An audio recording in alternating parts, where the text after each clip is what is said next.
to start the day. Whatever's on your mind. Let's see where we go here.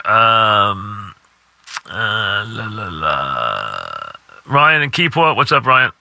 Hey, Mike. How you doing? Good. What's happening? Like you said in the monologue, this is the best football weekend of the year. It's going to be awesome. 4 great games. I mean, 4 very interesting games all the way around. And, you got a lot of interesting things going on usually when these teams play. You got teams that got a game under their belt, so that gives them something to run with. And then you usually got the teams that had the best years, which means you got 2 or 3 of the big quarterbacks sitting there. So you got plenty there this weekend to have some fun with. Absolutely. I want to make a comment about Adam Gase, if I could. You look at the playoffs, with the exception of the Rivers Brady game on Sunday, every one of these games has featured a team that's been built around a quarterback on a rookie contract. So, not even hyperbole, do you think this is maybe the biggest hire the Jets ever can make? Because you have a franchise quarterback finally. I've made this statement. Time is the essence. You need to kind of bank this in with the rookie deal. If you listen to the show, you know that then. I made this statement a couple weeks ago. This is the most important time the Jets have had since Parcells was there. When Parcells was here, you had real expectations. The second year, they could have won a championship. The third year, they thought they were going to win a championship and Vinny went down. Since then, this is the most important time because they can, if they do it right, if they hire the right staff, if they pick the right people, they can have a contending team next year.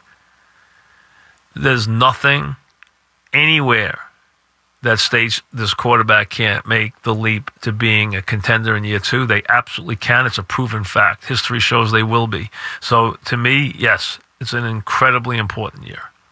Ken in Babylon, what's up, Ken? Hey, Mike, how you doing? What's happening?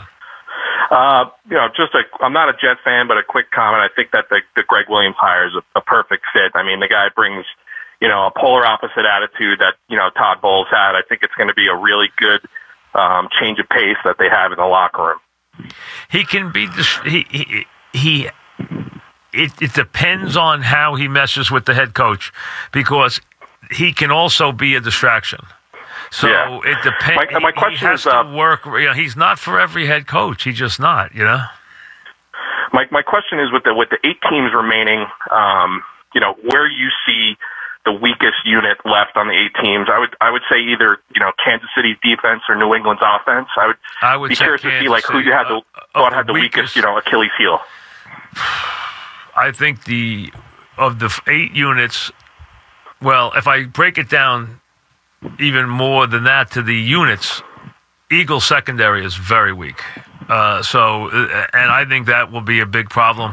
When I went back and had a chance to really review the game, he missed and watched some of the all 22 tapes.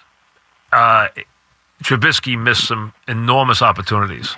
So you don't think it's them improving? You think that it was more on Chicago's offense? I think it was both. I think he missed a lot more opportunities than I realized watching on television. A lot more, okay? And more than they pointed out there in the game. He missed a lot. He really did. And I heard that this week from guys who were scouting the game, too, that he really missed a lot. And it was there. And they also didn't get the breaks in the game. I think they have improved some, but I think this team... And I'll tell you who's going to be a factor in that game, and you wouldn't believe it. You probably didn't even pay attention to the signing. Ted Ginn Jr. will be a factor because his speed will be a factor deep. They will run him just straight down the field. In the dome. They will run him straight down the field, yeah. And if they leave him alone, he will catch 2 out of 3. And those he catches, he'll be touchdowns. I mean, that you got to watch him. And that signing is a dangerous signing because they haven't had a deep threat. They have not. The one thing they haven't had, their biggest threat is Kamara. They have not had a deep threat. They went and signed Ted Ginn to stretch it. The biggest problem for the Saints is their offensive line beat up to the point where they're going to have trouble with the Eagles. If the Eagles, I'll know in that game in 2 minutes, if Bennett and Graham and those guys and Jernigan are not harassing Breeze right away and Breeze has got a pocket, you might as well just write the score in, because I'm telling you, if Breeze has time to throw the ball, he will kill them. They have got to get Breeze. They got to collapse that pocket and make Breeze uncomfortable right from the start. I'm going to know in that game, 5 minutes in, what the story is there. As soon as I see the Eagles on defense, because if they don't get to him, he will slice them and dice them. In that secondary can't stand up without a pass rush. It will not last. Now, you can say that about a lot of teams, but that's really true of them. They have a great pass rush. Bennett's an incredibly good player. And the Eagles will score points on the Saints. I have no doubt about that. Saints will make some mistakes on defense. I believe that.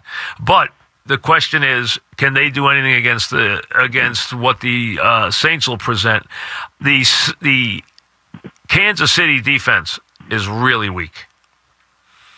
That is a big problem. A big problem. And they're weak against the run, especially. And the way the Colts are running the ball and the physical nature of the Colts. You know what's scary about the Colts? The Colts this year, 6-0 straight up against winning teams. 6-0 straight up and against the spread against winning teams. That is a dangerous team. Luck can hurt them with his legs, too. Every way. There's nothing right now that team can't do. There's nothing you can point to. Can they run it? Yes. Can they protect their quarterback? Yes. Can they play defense? Yes. Can they kick? Yes. Can the quarterback run? Yes. Can the quarterback pass? Obviously. Can he beat you deep? Yes. Can he beat you short? Yes. That team's a dangerous team. Very, very dangerous. Maybe one guy went as far as to say they are the best 6th seed in the history of the NFL playoffs. Now, I'd have to go back and think about that, but that's a heck of a statement. The strongest 6th seed in the history of the playoffs. That's a heck of a statement. Mike in Queens, what's up, Mike? Hey, Mike. According to John Heyman, the Mets voted arbitration with DeGrom for $17 million a year. Yeah, if that's true, that's the point. Is they made a deal for 1 year, but I would have made a long-term deal. They made it with $17 million deal. I would have made a long-term deal.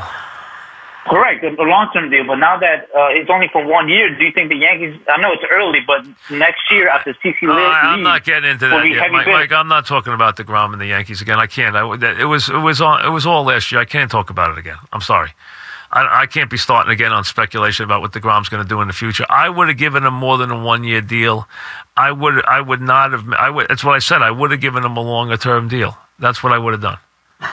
Okay, not that $17 million is anything to sneeze at, but you know what? I would have given him some security and taken it off the table for a couple of years. Ruben in Queens, what's up, Ruben?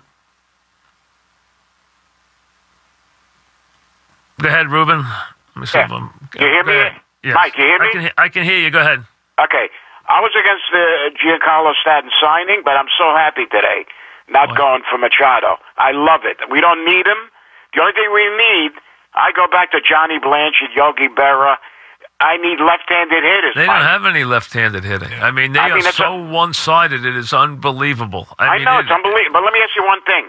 The guy they picked up from Colorado, I heard he hit 340 2 years ago. He had a year where he hit 340.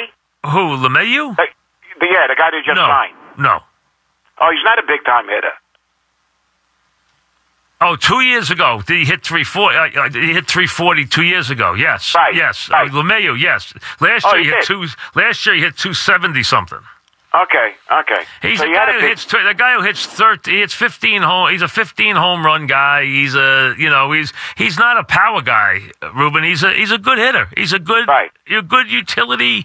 I mean, he's better than a utility. He's a jack of all trades kind of offensive guy. But you're right, Mike. You keep talking about it. You need left-handed Well, the problem is that, listen, he's a good player. I'm not knocking him as a player. Right. He is a guy, though, that is another right-handed hitter on a team full of right-handed hitters. Right-handed hitters, right. Here's his last couple of years. Last year, 276. He didn't win the batting crown last year. He won the batting crown in 16. He won the batting crown. Last year, he had 276 last year. He had 310 in 217. He hit 348 and won the batting crown in 2016. The year before that, he hit 301. So his last 4 years are 301, 348, 310, 276. Now, one thing about him last year, his on-base percentage went way down. It went from 416 in his batting crown year to 374 in 2017 to 320 last year, which is not good. It went down a lot. That's not good. I mean, I'll tell you right now, his OPS last year was terrible. I mean, terrible for a guy you think's a pretty good offensive player. It was 70. He was a 749 player. That's nothing special. No, so, one more thing, Mike. He went from being a 911 player 3 years ago to being a 740 player. That's a big drop. Yeah, that's true. One more thing, Mike. The Kansas City game with Baltimore, I just can't see that defense holding up for Kansas City. It's going to be very, very hard for their defense to stand up. Very, very hard. And listen, the kid's a wonderful player. They're home, but they have some unbelievable stats to jump over, including the fact they haven't won a home playoff game in 25 years. And Andy Reid has lost his last 4 as a favorite at home. In his building, he's lost his last 4 playoff games. You know what? I'll feel terrible if they lose. I'll feel good for the Colts because I like the Colts and I like Luck, but I'll feel terrible for Andy. The one thing I'll say is I'll be rooting for that whoever wins that game in the week after that. I just hope it's not the Pats because I'd hate to see the Colts play the Pats again. Stand the Pats. I don't want to see the Pats play the Colts because the Pats just own the Colts. Thanks for the call. Thank you, Mike. Back after this.